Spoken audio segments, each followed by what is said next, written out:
Inuunahan ni Air Force Chief Major General Lauro Catalino de la Cruz ang pagpaparangal sa 7 na promote ng bagong general ng Hukbong Panghimpapawid ng Pilipinas sa Villamor Air Base sa Pasay City.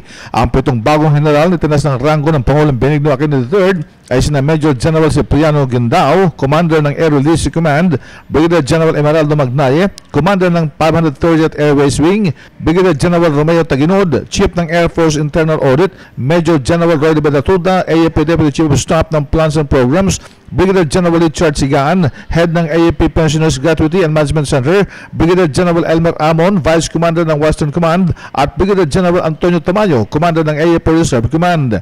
Ayon sa opisyal na tagapagsalita ng Hukbong Panghimpapawid ng Pilipinas, Lieutenant Colonel Miguel Ernesto Ocol, normal lamang na may mga pagbabago sa mga key positions ng Philippine Air Force matapos na ma-promote ang 7 general.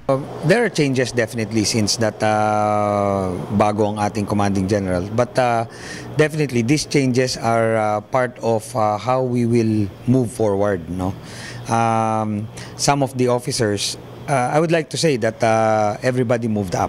No, in responsibility.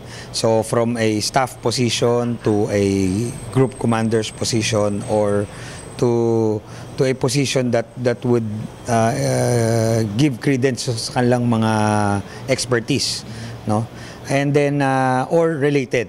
For example, from a personal management commanding officer to our adjutant. So those are the things that the present leadership under the command of Major General Lauro Catalino G. de la Cruz is trying to come up with.